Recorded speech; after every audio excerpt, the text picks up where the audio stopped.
नमस्कार, एक न्यूज़ 24 देख रहे हैं आप और मैं हूं आपके साथ अविनाश। आज मंत्री परिषद की बैठक की कार्यवाही हुई, जिसकी अध्यक्षता बिहार के मुख्यमंत्री नीतीश कुमार ने की। इस कार्यवाही में और इस बैठक में 14 अहम विभागों पे बात की गई और 14 विभागों पे कह सकते हैं कि मुहर लगाई गई। इन 14 अहम विभागों में जल, पर्यावरण और वन विभाग पे खास बातचीत की गई, जिसको लेकर जो जान माल की जो क्षति होती है, जो जानवर रोड पे रहते हैं, उसको लेकर विभिन्न प्रकार के राशि अनुदान किए जाएंगे। शिक्षा विभाग के लिए खास बातचीत की गई, जिसमें जो बच्चे जो गांव में रहते हैं उनको लेकर एक अहम निर्णय लिया गया, जिसमें करीब 50 करोड़ जो बच्चे बेंच और डेस्क के लिए 50 करोड़ राशि का अनुदान किया गया, ताकि जो बच्चे हैं बेंच और डेस्क पे पढ़ सकें और शिक्षा ग्रहण कर सकें।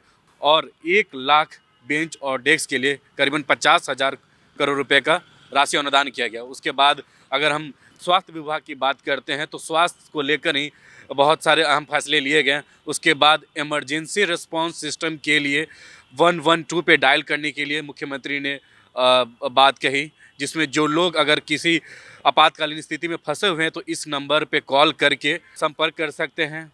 उसके बाद बिहार के विज्ञान केंद्र, विज्ञान विभाग की बात की गई, जिसमें पटना के अनुमंडल और पटना में जो तारा मंडल है, जिस और भी वैज्ञानिक जितने भी केंद्र, उसको लेकर करीबन 36 करोड़ रुपए का राशि अनुदान किया गया। इसके साथ ही अन्य कई अहम विभागों पे इस बैठक में बात की गई और 14 विभागों पे मोहर लगाई गई। बहुत अहम बात की गई और क्या कुछ बात किया गया, आप हमारे रिपोर्ट में देख सकते हैं।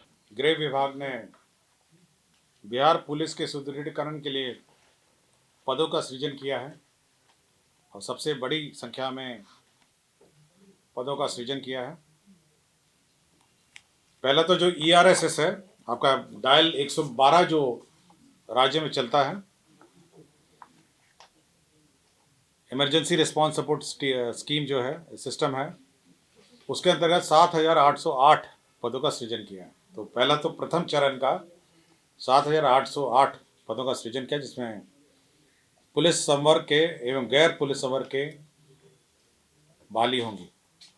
इसके अतिरिक्त जो बढ़ती जनसंख्या के अनुपात में आवश्यकता आधारित सीधी नियुक्ति होगी, तो 48,447 पद, और ERSS जो ERS प्रथम चरण की बात हुई थी, उसका द्वितीय चरण 19,288, कुल 67,735 विभिन्न पदों का सृजन होगा।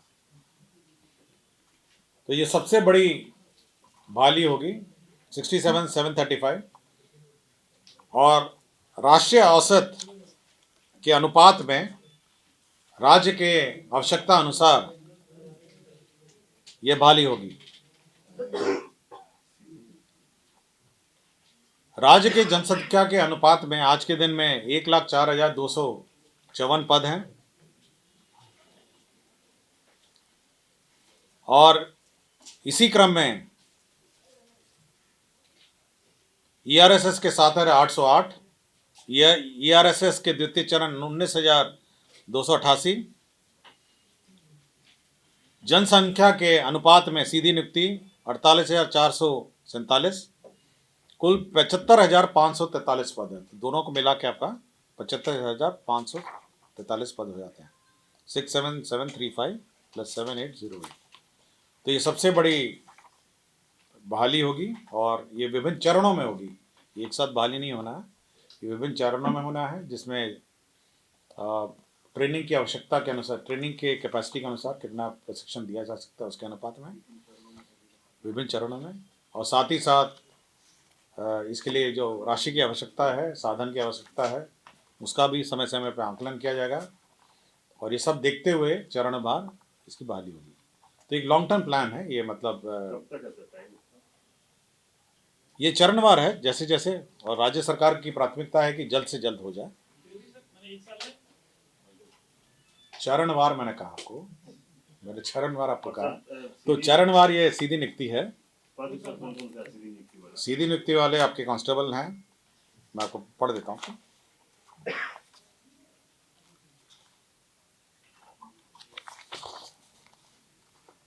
तो उसमें पुलिस निरीक्षक है, अवर पुलिस निरीक्षक है, सीधी वाले तो सिपाही चालक है, सिपाही हैं, हवलदार चालक हैं।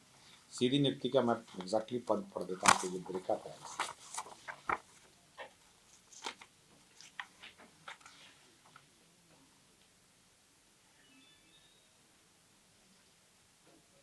सीधी नियुक्ति का पुलिस अवर निरीक्षक एवं समकक्ष पद है 20,937।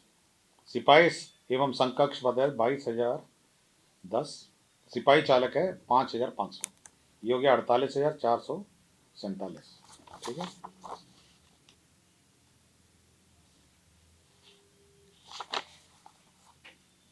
और ईआरएसएस के द्वितीय चरण वाले पद हैं। उसमें सिपाही है, सिपाही चालक है और सहायक अवर निरीक्षक है। ये सारे हैं, ये पद हैं जो 19,288 है। तो ये चरणवार बहाली होनी है और आवश्यकता अनुसार पुलिस मुख्यालय और गृह विभाग ये तय करेगा कि कितनी ट्रेनिंग की क्षमता है, क्योंकि साथ साथ जो बहाली होनी है उन सबकी ट्रेनिंग भी होनी है।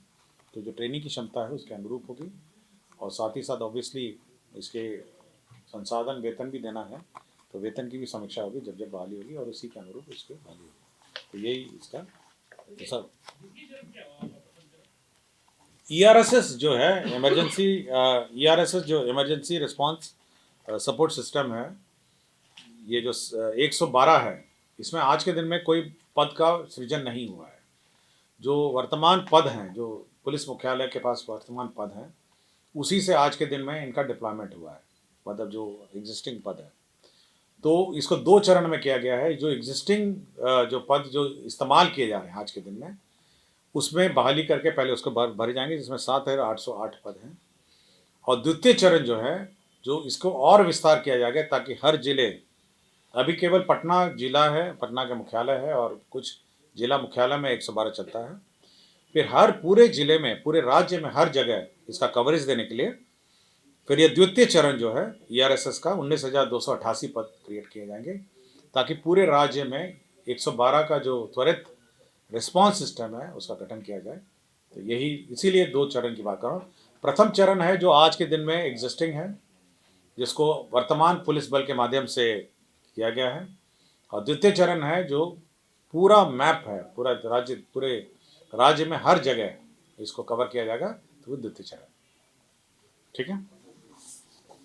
और ये चरणबद्ध है और राज्य सरकार की मंशा है कि जल्द से जल्द बहाल हो और ट्रेनिंग कराना है और साथ ही साथ इनका संसाधन भी उपलब्धता के आधार पर चरणबद्ध करना है। तेरा नंबर क्या है सर? अभी ठहरी ना भी, ये तो चलने दीजिए। दूसरा ये है कि इंडियन बाइसन, आपको जानकारी होगा, वाल्मीकि नगर के क्षेत्र में इंडियन बाइसन जानवर काफ़ी क्षति अगल बगल के गांव में उपलब्ध कराता है और उसी को इंडियन बाइसन बॉस गारूरूस, जिसको गौर कहते हैं, उसको भी वन्य प्राणी के श्रेणी में रखा गया है और उसमें भी वही नुकसान पर अनुदान दिया जाएगा जो अन्य जंगली जानवर पर दिया जाता है। तो ये एक निर्णय लिया गया। जैसे मनुष्य की मृत्यु अथवा स्थायी क्षमता पर 5 लाख था, मनुष्य की गहरी चोट था उसमें 72,000 था, मनुष्य की हल्की चोट या घायल होने पर 12,000 था।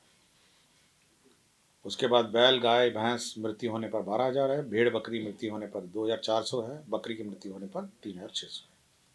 फिर मकान की क्षति है, मकान का दीवार टूटना है, फसल और बाकी सब। तो ये जो स्टैंडर्ड जो जंगली जानवरों के क्षति में जो अनुदान दिया जाता है, उसमें आप गौर जो है उसको भी इंक्लूड किया गया।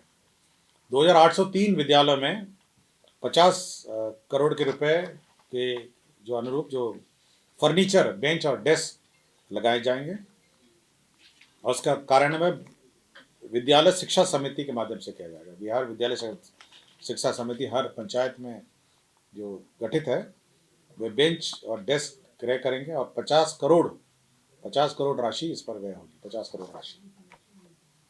आपको जानकारी होगा जो तारामंडल है पटना मुख्यालय में, उसमें आपका इलेक्ट्रॉनिक कार्य चल रहा है, नया टेलीस्कोप का अधिष्ठापन किया जा रहा है और साथ ही साथ अब इसकी एक गैलरी भी बनाई जा रही है, साइंस गैलरी है स्टार्स और प्लैनेट्स की। तो 2,40,00,000 रुपए इसमें लगेंगे और ये national council of science museum जो है इसको इम्प्लीमेंट कर रहा है, और ये राशि Bihar council of science and technology के माध्यम से विमुक्त की जाएगी। तो बिहार प्लानिटोरियम जो पटना स्थित तारामंडल है उसका सुदृढ़ीकरण। आपको जानकारी होगी जो इकोनॉमिक सर्वे और अन्य जो वित्तीय मामलों में जो रिसर्च किए जाते हैं वो CPPF लोक वित्त एवं आर्थिक नीति केंद्र स्थापित थी वित्त विभाग के अंतर्गत, और ये आद्री के अंतर्गत ये स्थापित थी। अब आद्री की संस्था से इसको हटा के एक स्वतंत्र इकाई Bihar institute of public finance and policy बनाया जाएगा, एक इंडिपेंडेंट सोसाइटी। और ये आर्थिक जो नीतियां हैं राज्य की उस पर अध्ययन करेगी, समीक्षा करेगी और सुझाव देगी। ये वित्त विभाग के अंतर्गत ये सोसाइटी होगी, और इसके अध्यक्ष जो होते हैं वो अपर मुख्य सचिव, प्रधान सचिव वित्त विभाग रहते हैं, और इसका बोर्ड रहता है, इकोनॉमिस्ट रहते हैं।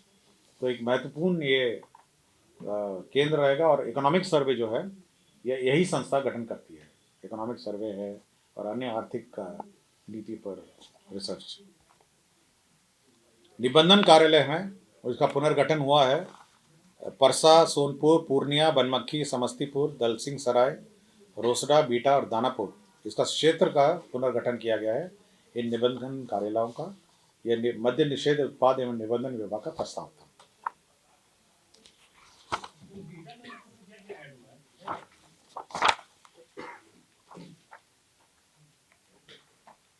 मैं आपको डिटेल दे दूंगा, आपको PRD को मैं डिटेल दे दूंगा आपके लिए जानकारी कि क्या क्या हुआ। डॉक्टर जय कुमार सुमन है चिकित्सा पदाधिकारी, सदर अस्पताल औरंगाबाद। ये 2/7/2016 से अनधिकृत रूप से अनुपस्थित रहने का कारण सेवा से बर्खास्त कर दिए गए हैं। बिहार संवरणालय लिपिकीय संवर्ग नियमावली जो है 2011 में संशोधन हुआ है। इसमें प्रमोशन के जो पद थे उसमें कितने कितने पद ऊपर होंगे और किस प्रतिशत में होंगे ये निर्धारित नहीं था। तो ये निर्धारित किया, निम्न वर्ग लिपिक 60%, उच्च वर्ग लिपिक 25%, प्रधान लिपिक 10% और सहायक प्रशासनिक पदाधिकारी 5%। तो ये प्रतिशत का निर्धारण हुआ है। बिहार विशेष सर्वेक्षण मानदेय आधारित संविदा नियोजन संशोधन नियमावली 2022 स्वीकृत की गई है। इसमें कुछ संशोधन किए गए हैं, ये पहले नियमावली गठन की गई थी। जैसे इसमें कार्यालय परिचारी हैं ये बाहरी स्रोत से लिए जाएंगे, जो डेटा एंट्री ऑपरेटर है ये बेल्ट्रॉन से लिया जाएगा। इसे सबसे महत्वपूर्ण उसके बाद जो ये एक्सपीरियंस था आपका, जो इसमें मान्यता प्रताप ये जो संविदा नियमावली में जो सर्वेयर का था उसमें NCVT SCVT में जो मान्यता प्राप्त ITI संस्थाएं हैं वहाँ से प्रशिक्षण प्राप्त योग्यताधारियों को लिया जाएगा। और सबसे महत्वपूर्ण इसमें संशोधन ये हुआ है कि ये जो बहाली की प्रक्रिया है वो मार्क्स बेसिस पे हट के अब एग्जामिनेशन बेसिस पे होगी। तो ये महत्वपूर्ण ये संशोधन किए गए हैं। ये नियमावली 2022 विशेष सर्वेक्षण मानदेय आधारित संविदा नियोजन, ये सर्वे जो भू अर्जन का भूमि सर्वे चल रहा है उसी का बहाली है। इसमें मैं बता पद पढ़ देता हूँ। इसमें विशेष सर्वेक्षण सहायक बंदोबस्त पदाधिकारी है, विशेष सर्वेक्षण कानूनगो है, विशेष सर्वेक्षण अमीन है, विशेष सर्वेक्षण लिपिक है और कार्यालय प्रचारी। बिहार सर्वेक्षण कार्यालय लिपिकीय संवर्ग नियमावली 2022 की स्वीकृति है। ये आपको पता होगा गुलजार बाग में सर्वे सेटलमेंट का जो रिकॉर्ड कार्यालय है वो मेंटेन करता है, रिकॉर्ड्स मेंटेन करता है। वहीं नक्शा वक्शा आपको मिलता है। उसी में जो संवर्ग है जो रिकॉर्ड कीपिंग करता है उसमें निम्न वर्गीय लिपिक, उच्च वर्गीय लिपिक, प्रधान लिपिक, सहायक प्रशासनिक पदाधिकारी, इन सबका जो नियमावली है वो स्वीकृत हुआ है। 13 नंबर में राष्ट्रीय खाद्य सुरक्षा अधिनियम 2013 की धारा 8 के साथ, ये राष्ट्रीय खाद्य सुरक्षा नियम में जो अधिनियम था उसमें यह था कि जो फूड सिक्योरिटी एक्ट में कि यदि कोई ये कंडिका 4 है, food security public distribution act है, इसकी अधिसूचना है ये। इसमें जो allowance food security allowance rules है 2015 है, उसके रूल 4 में यदि कोई food grain non supply food grain किसी की गलती से नहीं होता है तो उसको अलाउंसेस देने का प्रावधान है। तो इसमें 1.25 1.25 गुना राष्ट्रीय खाद्य सुरक्षा अधिनियम, मतलब जो न्यूनतम समर्थन मूल्य है उसका 1.25 टाइम्स उसको भुगतान करना पड़ेगा। सपोज कोई व्यक्ति आता है और उसको खाद्यान्न नहीं मिलता है तो उसको 1.25 टाइम्स गुना उसको खाद्यान्न देना पड़ेगा यदि किसी की गलती है। इसके हाँ, जो उसका एंटाइटलमेंट है उसको आप अगर न्यूनतम समर्थन मूल्य से मल्टीप्लाई करिए और साथ ही साथ उसको 1.25 से मल्टीप्लाई करिए। इसके लिए उसको शिकायत पहले करना पड़ेगा, उस शिकायत की जांच होगी कि किस कारण से नहीं मिला। जिसने नहीं दिया उसकी जवाबदेही निर्धारित होगी और उसके बाद इसका भुगतान का ऑर्डर किया जाएगा। जिला पदाधिकारी के व्यथित व्यक्ति के मामले में समय जांचोपरांत जिला पदाधिकारी द्वारा अधिकतम 15 दिन के भीतर खाद्य सुरक्षा भत्ता के भुगतान का आदेश पारित किया जाएगा। तो डीएम साहब बात पारित करेंगे। यदि कोई व्यक्ति इससे असंतुष्ट है तो वो इस पर अपील भी कर सकता है। तो सपोज आपको 25 किलो मिलना था, आपको 20 मिला, तो 5 किलो आपका घट गया, तो उस घटे हुए मात्रा का भी ये मल्टीप्लिकेशन फैक्टर है। न्यूनतम समर्थन मूल्य मल्टीप्लाइड बाय 1.25 उसको भुगतान होगा। लेकिन इसकी प्रक्रिया है, उसको पहले कंप्लेंट करना पड़ेगा, उसका जांच होगा, जांच में संबंधित पदाधिकारी पर जवाबदारी निर्धारित की जाएगी और उसके बाद भुगतान का आदेश दिया जाएगा। तो ये प्रक्रिया भी है इसमें। ऐसा नहीं है कि आपको नहीं मिला तो आप हकदार और हकदार हो जाएंगे, लेकिन आपको जांच के पश्चात ये कार्रवाई की जाएगी। 14 नंबर ये एजेंडा है जिसमें अंतिम एजेंडा था, जिसमें सामान्य भविष्य निधि अंशदान जो सरकारी कर्मचारी अपना जीपीएफ जमा करते हैं उसकी अब सीमा 5 लाख कर दी गई है। तो पहले असीमित थी और न्यूनतम 6% था, लेकिन अधिकतम असीमित थी, इसको 5 लाख पर इसको सीमित कर दिया। साल भर में 5 लाख से ज़्यादा नहीं कर सकते।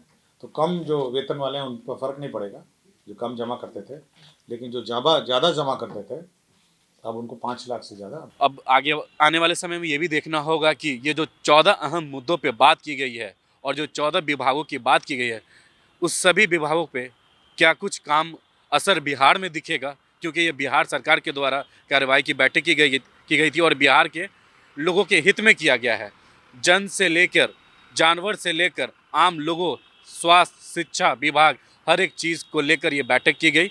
तो आने वाले समय में यही देखना होगा। बाकी के तमाम अपडेट्स के लिए आप हमारे चैनल में बने रहें।